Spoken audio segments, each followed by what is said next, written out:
got all this mounted. Well, I'll take it off here in a second, but we have our fuel level reader, essentially, that will tell us exactly what our fuel level is at. Problem is we just have to figure out what the ohm reading is. So I Googled a couple things, found some, see if it works out. If not, no big deal. We'll just kind of reset everything up. But this will connect right into the back, into the analog outputs, which is why I ended up getting it. So I don't have to do any additional splicing besides just hooking this up to the actual wire, which is gonna be, you can't see it from there. It's gonna be the yellow wire, I believe, that is on this yellow, or on this plug here. Should be the one furthest. Let's see if we can zoom in. That one right there. Nope, that's not the right one. There's another one that's there. It is on the opposite side. So this yellow one, that is a solid yellow wire all the way on the end. That's a green wire right next to it. That should be the one that you're gonna use all the way on the far left side. So I'm basically going to splice into that wire itself, and then we will hook them both up, turn it on, get our PC out, and then we'll start messing with some settings. All right, so I actually just depinned it to make it even easier without needing to cut anything like that. So this has a little flip down tab that you can see. You just have to pry off here on the edge, just a little piece that snaps into place. And then once you push that out, I used, really, this kit is crazy, but I used this one, which is just a straight piece. Pushed it straight back, jiggled it a little bit. You kind of hear a little pop, and then you should be able to just kind of back it out and go from there. That way, if for whatever reason this wire isn't right, I can tell you guys, but we should be good on this one. So we'll just hook everything up and then see where we're at. So just because I love you guys, obviously, and yeah, so I used an extension in order to connect it down low where all the other connections are for this, because I thought I had to splice into it, but I don't have to splice into it because, you know, obviously I cut this piece off altogether. So the additional wires that are in there, because there's no flying leads that they make anymore. I don't know if they still do or don't or whatnot, but you can cut that off, and then you have the 4 connections that are in there overall. But since I don't need to do that, we should be good. So we can just test it out as is. Everything's connected. I'm on channel 3, which is gonna go into the analog connection under here. You won't be able to see it, but up there it is. One moving right there. It's just an analog connection. So it just plugs directly into itself. From this end here to the other end that's in there. Kind of see both, but either way, it's just plug and play for that. So now we need to get it on the laptop and then adjust the ohm reading for everything, and then we should be good to go from there. And the ohm readings are basically going to tell us if it's full, halfway, empty, yada yada. So that's going to give us our fuel gauge, so to speak. I've been able to configure the Link Strada in order to tell me when I'm low on fuel. You can do it off of a billion different things. So percentage, gallons, liters, whatever you want to do. I have mine set up for gallons at the time being, just so I'm aware, and then it'll alert me, but you can set a billion different alarms in here, but you can set the alarm to alert you when you're at a certain point or low enough. So I have mine, I think, if I'm below 3 gallons, so I have 2 gallons left. Don't get good gas mileage in this, I would assume, so probably, I don't know, 40 miles, 60 miles, somewhere in there would be my guess. 60 miles would be stretching it, but either way, yeah, you can set it up to do whatever you really want. It'll flash on any of these, which the difference between the Street Edition, which is what I have, the Street Edition has the turn signals, which is just one LED, by the way, just so people are aware. It's not like 2 separate LEDs here. It's just one bulb. So one LED, one LED, one LED, and so on and so forth. But 1, 2, 3, 4, 5, 6 are the settings for it. The Street one, it's just a line for each one instead of actual signals. So I understand, or the race one, I understand why people get that instead of the Street one, but doesn't really matter to me. There's, depending on the display you go with, you can set up at the bottom, there's a bunch of icons. So you can have those turn on when certain things are happening. If you get in the boost, if you are turning, you can have your turn signals go down there instead. It just would suck to have that and then have this up here. So just food for thought. If you get the Street Edition versus the Race Edition, you'll have these, and there is only one LED bulb behind that. And we'll basically do the same thing for our turn signals. I'll just depin those. So I should probably take that apart again, but depin those, find the turn signals, and then go from there. So we can do the same thing. All right, pulled out the old multimeter just to get the turn signals so we can hook that up. I got the first one, that is the very on the right side of your dash, just so we can see it. Right side of the dash is gonna be this first one here, which is your left turn signal. And then your right turn signal is going, you don't get that on, is gonna be this green one with the white. So they're different colors. Green and black is left, green and white is right, just so everyone is aware. We have an NA 91 Miata. So this is how I set up my fuel gauge or fuel level gauge. Essentially on the back of your harness or your dash, you have the white connector. It's gonna be the yellow, fully yellow wire that's all the way on the far left, which I've depinned just so if I ever need to put it back together, I can. On the Race Studio 3, you'll go to your channels. This originally said channel 1, so I just clicked on it. Clicked on it, named it whatever you want. You can do digital or analog. Mine's analog because that's the sensor I'm using. The function I chose is fuel level. You can choose a number of different things if you want to have it look differently. But mine, I'm just going with fuel level. And then the sensor, which we'll get into creating. Sampling frequency, I did 1 Hertz just to get the most accuracy we can. And then my unit of measure, I did gallons. So that's how many gallons I have left. You can change if there's decimal points or not. Up to you, really, at that point. But then you can just hit save, so that we have that. You're gonna then go up here at the top. It's gonna give you your sensors. So I've already created my 2. I still need to do the blinkers, but we'll get to that in a moment. So fuel meter, pretty much just create new. Name it whatever you want. Once you're there, it'll take you in. My measure type is volume. So that's basically what I went with. Other things, like I said, you can choose a number of different things if you want to. But this is what I went with. Calibration type none, input ohms, and then I looked up online the ohms reading, so it could be off, could be accurate, could be decently close. I think it's decently close, to be honest with you. I was a little over half a tank, so this seems pretty close. But I only chose 2 readings for 1.6 Miata. The fuel tank for ohms reading when it's full, which is 11.9 gallons, is 7, and then when it's empty is 95. That's at 0. So this just gives us a nice little field, a vision of how much fuel we have left versus the ohms reading. Then you'll just hit save as is, and then we will go back to this top, this portion up here at the top.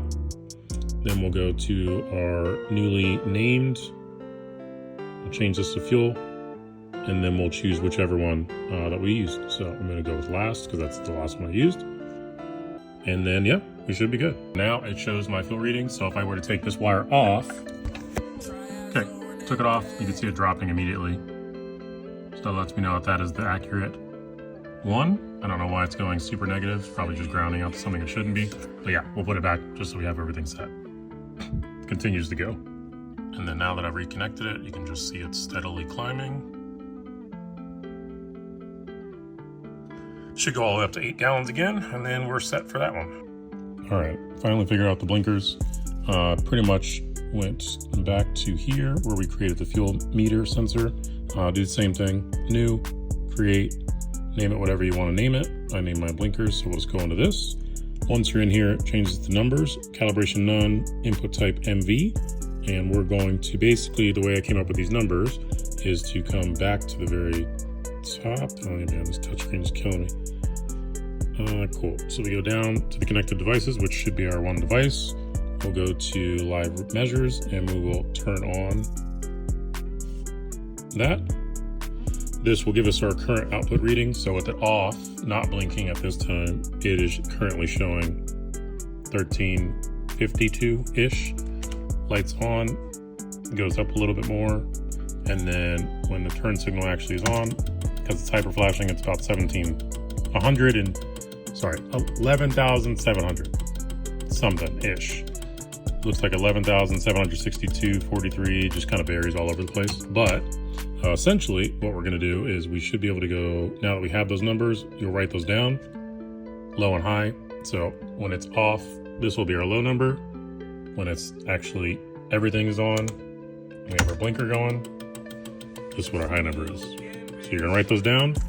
We're gonna basically go back to our sensors that we made, go back to blinkers. We're gonna set the 0 setting to 2000. So that's right around anything below 2000 is 0, essentially, which it's about 1300, 1500-ish, kind of varies a little bit. And then when it's up to 117, or sorry, I keep doing that, 11,700, then you can set the number to 2 is what I set mine because of the hyperflash. I imagine if I fixed the hyperflash, it'll probably change a little bit. So if it's stock, it might just be 1, and these numbers might vary. So just FYI for anybody doing the same thing I am. Once you have that, you will basically need to go back to your device, go to your channels, make sure you've created your channel if you haven't already. This originally would just say channel 3, channel 4, yada yada yada. Click on it, rename it, analog. The function we're going to change and set it to number. Again, you can change it to whatever you want. If you'd like something different or something works better for you, but then leave this at 10 Hertz. Unit of measure, we're going to go with numbers, no decimal points. So we can just hit save. Then we'll essentially need to go back to our shift lights. From the shift lights, which I already have created here at the bottom, you are going to add an alarm. Oh, I won't even add it. I'll just show you what mine is. So name it whatever you want. And then if all conditions, and you can adjust this as you see fit, we're going to choose our analog output setting, which we chose earlier for our channels. So we're going to use right. If it's greater than the number, which is 0, 0 was the number we set before. So when it hits to 1 or 2, it should start blinking on the dash. Then we're going to then trigger the following. So LED 1 is the turn signal up there. We're going to have this set up for any LED we want. We can have a message output, whatever we want really at that point. We're going to have it continuously blinking, and then we can change the color to whatever color we want.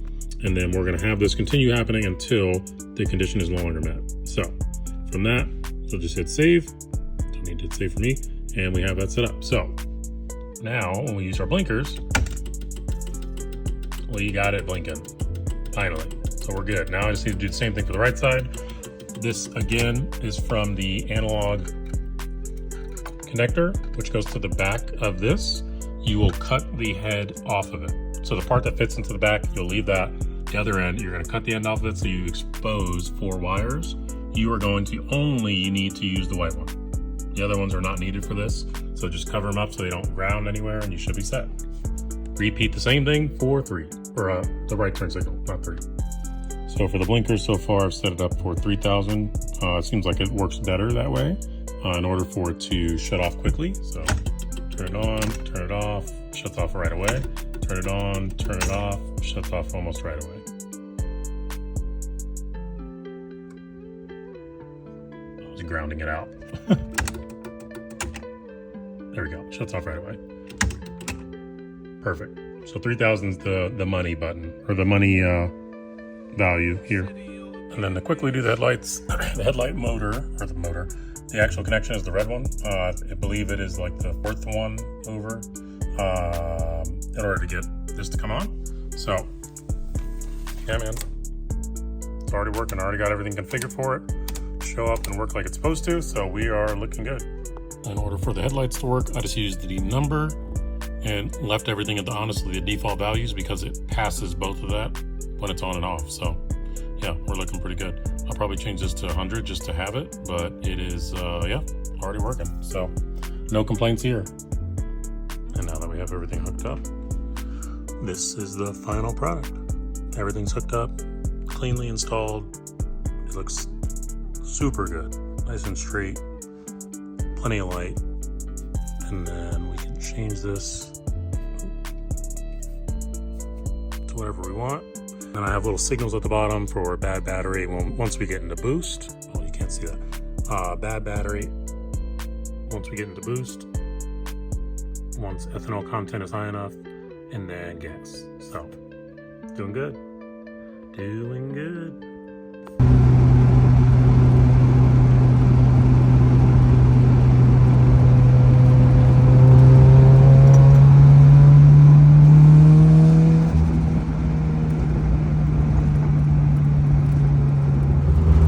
When your water pump pulley falls off, doing real well. Only need to sand that down now, but this is how I made it home. Terrible. Found these in the back of my car, in the trunk, because all the bolts were gone too, so tighten all your stuff down, man. Otherwise, we're good. All right, got my variable TPS from a 1999 NB. And here's the output for it. The top one is, I didn't see any schematics anywhere, so I'm just kind of flying blind here, but top one is the signal, which is our yellow wire. The middle one is our ground, which is pretty typical, and then our bottom is our power. So from there, same old, same old. Once you're in the Link ECU settings at the top, TPS settings, depress throttle to full open.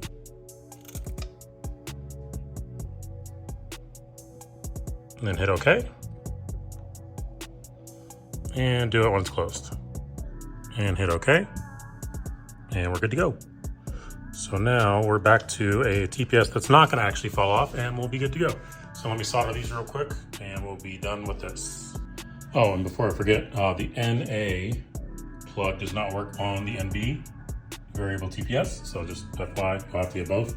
I think off carparts.com it's probably like 30 bucks. So pick you up one.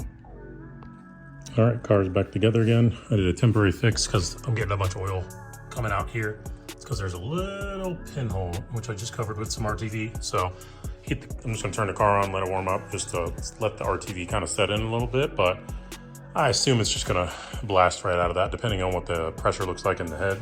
So at that point, then we'll whip out the welder, take the valve cover off, grind it down a little bit, see if we can't fix that little pinhole, then we should be good.